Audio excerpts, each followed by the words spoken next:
Bismillahirrahmanirrahim. Assalamualaikum warahmatullahi wabarakatuh. Perkenalkan, nama saya Vita Kurniawati dari Ekonomi Syariah G semester 5, NIM 40119207. Di sini saya akan menjelaskan tema yang berjudul rekonstruksi hierarki dalam tata peraturan perundang-undang hukum di Indonesia.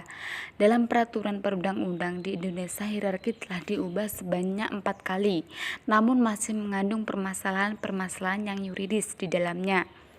Di dalam ilmu perundang-undang dikenal adanya teori hierarki.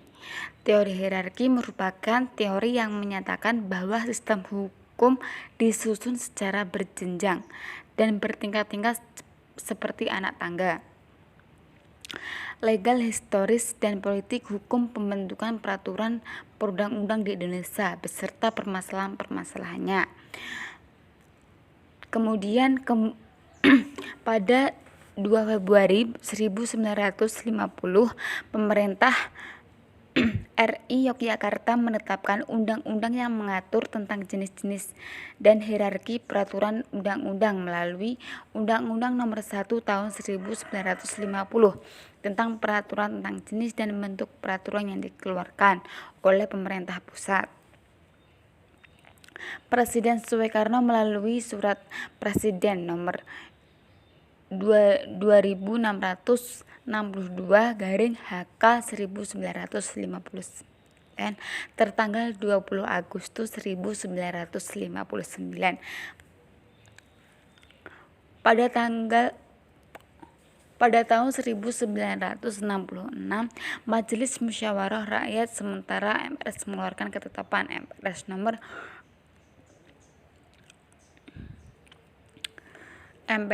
tahun 1966 tentang Memandatemen Dewan Perwakilan Rakyat Gotong Royong mengenai sumber tertib hukum dan tata urut peraturan perundang-undang. Menurut TAP MPR, di situ sudah dijelaskan Undang-Undang Dasar 1945, ketetapan MPRS, Undang-Undang, peraturan pemerintah, presiden, menteri, dan lainnya. Adapun bentuk jenis peraturan perundang-undang yang diatur itu ada Undang-Undang Dasar, ketetapan Majelis Permusyawaratan Rakyat, Undang-Undang, peraturan pemerintah, keputusan presiden daerah.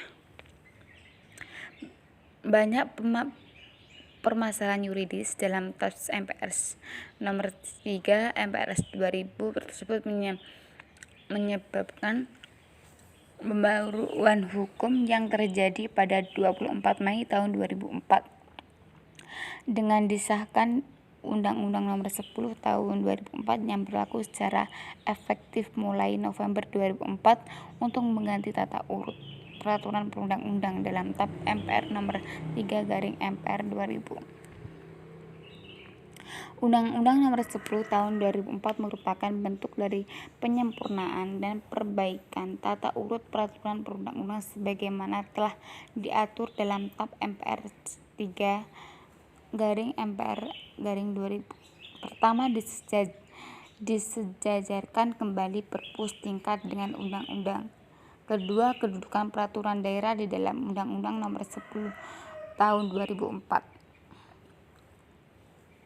Ketiga, dihilangkan kedudukan ketetapan MPR dalam hierarki peraturan perundang-undang. Menurut Maria Frida, jenis-jenis dan peraturan perundang-undang di Indonesia berdasarkan Undang-Undang Nomor 10 Tahun 2004 dapat dikembangkan sebagai berikut. Itu di situ sudah disebutkan peraturan perundang-undangan tingkat pusat, pemerintah, presiden, menteri, dan lainnya. Ketetapan MPR dikatakan setingkat di bawah UUD NRI tahun 1945 dan setingkat di atas undang-undang. Jenis hierarki sebagai berikut: Undang-Undang Dasar, peraturan pemerintah, presiden, daerah kabupaten atau kota.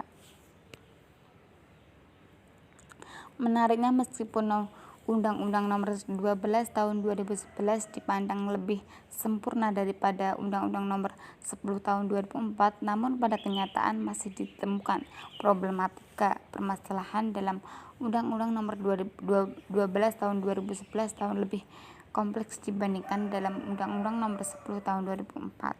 Rekonstruksi hierarki peraturan perundang-undang di Indonesia. Berdasarkan fakta tersebut dapat diprediksi jika peraturan tata urut peraturan perundang-undang ke depan masih melalui mekanisme bongkar pasang peraturan perundang-undang, kedudukan ketetapan MPR dan permasalahan yuridis, kedudukan peraturan menteri dan lembaga negara setingkat kementerian. Peraturan menteri mendapatkan kedudukan sebagai peraturan lainnya di dalam Undang-Undang Nomor 12 Tahun 2011. Maria Farida membedakan peraturan perundang-undang menjadikan dua tingkat, yaitu peraturan perundang-undang tingkat pusat dan tingkat daerah. Berdasarkan pembahasan di atas, benarnya dapat diidentifikasi susunan hierarki perundang-undang di Indonesia untuk masa mendatang. Sekian dari video saya. Billahi taufiq wal hidayah. Wassalamualaikum warahmatullahi wabarakatuh.